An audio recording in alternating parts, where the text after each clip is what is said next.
नमस्कार मातृशक्ति और पितृशक्ति। मैं जो ये आज का वृत्तांत सुना रहा हूँ उसका एक पार्ट। अब हम ऊपर हाइट से नीचे उतर के आए हैं और ये रास्ता, इस रास्ते से हम आए, ये दुर्गम पगडंडी है।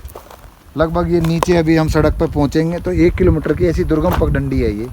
तो इस पे से जब चल के आ करके अब मैं ये दिखाना चाह रहा हूँ आपको कि ये लोग, ये मकान देखिए आप, कितना प्यारा सुंदर, इन्होंने यहीं के स्रोत से, पहाड़ियों से, ये कितना सुंदर जगह को छोटे छोटे बना इकट्ठा करके, संकलन करके इनका कितनी सुंदर जगह बनाई होगी, इतने सिस्टम से इसको व्यवस्थित तरीके से बना। कितना आज भी ये मतलब वीरान है लेकिन बड़ा सुंदर है, कितना प्यारा लग रहा है।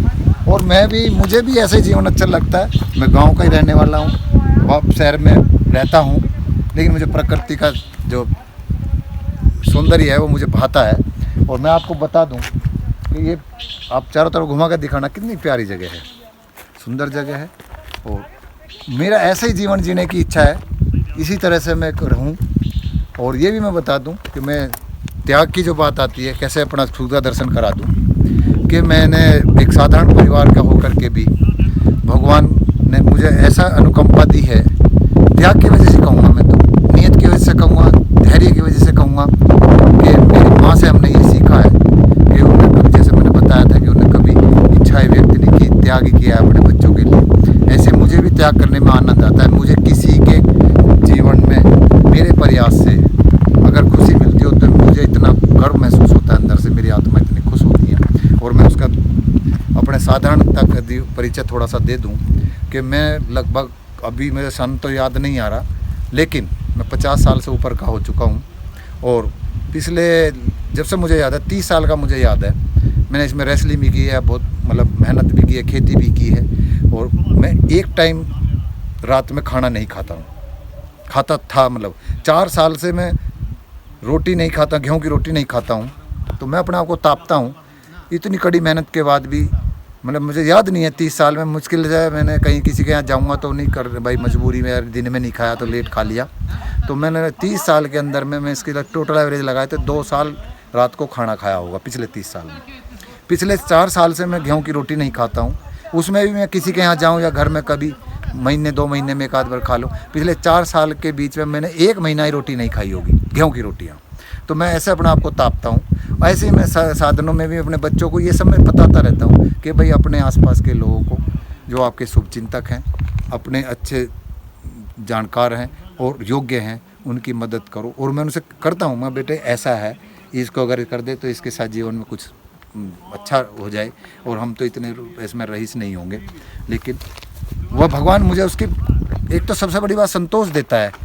और मैं समझो ना, आप त्याग करोगे तो आनंद भी आएगा, दूसरों को आगे उठाने में, ऊपर उठाने में। अब क्या होता है, हमें देखता हूँ, क्योंकि दर्शन हमारे पास ही होता है, जो हमारे मित्र मंडली है, रिश्तेदार हैं, वे कुछ संसाधन जोड़ करके वो इस भाव से इम्प्रेस करते हैं कि उनको दिखाने के भाव से आते हैं। वो अगर वो ऐसा ना करें, वो अपने संसाधनों को उनसे बताए कि भाई हमने ऐसे मेहनत करी है, ये संसाधन केवल मेरी ज़रूरत है इसलिए ले रखे उनको, और मेरी मजबूरी है। जैसे मैं भी, संसाधन मेरे पास भी हैं, क्योंकि संसाधनों के बिना आप चल नहीं सकते, लेकिन वे उपयोगित मात्र हैं, विलासिता के लिए नहीं है, मेरी ज़रूरत के लिए है। तो मैं सबको, मैं भी बताता हूँ भाई, हम भी गाँव से आए, आना जाना है तो ट्रांसपोर्टेशन के लिए नहीं है, और बहुत ज़रूरी है, क्योंकि भारत का ट्रांसपोर्टेशन इतना अच्छा नहीं है, परिवार को ले जाने में आप बड़े दुखी हो जाएंगे।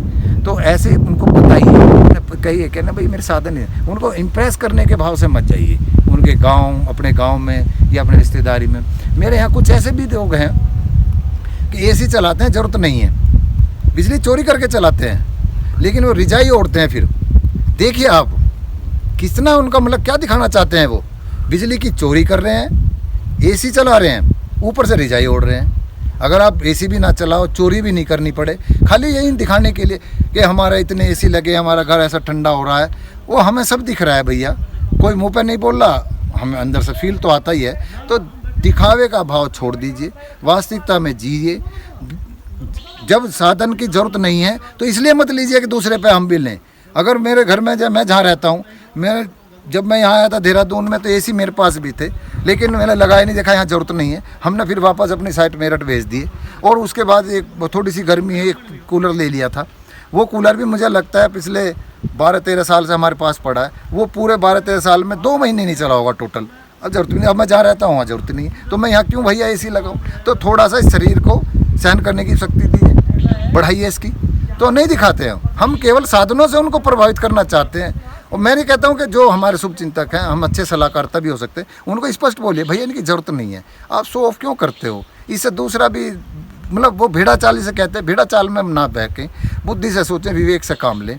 विवेक कब हो जाए, हो क्या रहा है, जो कहते हैं ना फूटी आँख विवेक की, एक लगे ना संत, जाके साथ 10-20 हैं वही लगे है मंत। तो मंत न लगे व्यक्ति जिसके साथ समूह, साधन जिसके पास ज़्यादा हों भौतिकता के, तो वो लगने लगता है कि तरक्की पसंद लोग हैं। ये तरक्की नहीं है, भौतिक संसाधन प्राप्त करना तरक्की नहीं होती है। ये अंदर से आप देखो 40 साल के बाद में लोग दवाइयाँ खा रहे हैं, ब्लड प्रेशर की, डायबिटीज़ की, पता नहीं भिन्न भिन्न तरह की हार्ट प्रॉब्लम है। क्यों है भैया, आप जो है मेटलिस्टिक ज़िंदगी में शांति ढूंढ रहे, नहीं मिल सकती। मैं फिर कह रहा हूँ, जब मैं यहाँ देख रहा हूँ, कभी कभी ऐसी जगह में आइए, घूमिए, और मैं तो कहूँगा कि प्रयास करिए कि यहीं पे अब तो ट्रांसपोर्टेशन इतना बढ़िया है कि आप अपना ऐसी जगह में रहना करिए, व्यापार का क्योंकि कमाना है तो व्यापार का करके जहाँ भी आप जाते हैं गंतव्य से फिर वापस आ जाइए। ऐसा कुछ साधन जोड़ने का और ऐसा प्रयास करो, सिंपल रहिए, त्याग करिए, धैर्य रखिए। धैर्य ही शक्ति है और धैर्य त्याग से उत्पन्न होता है। नमस्कार।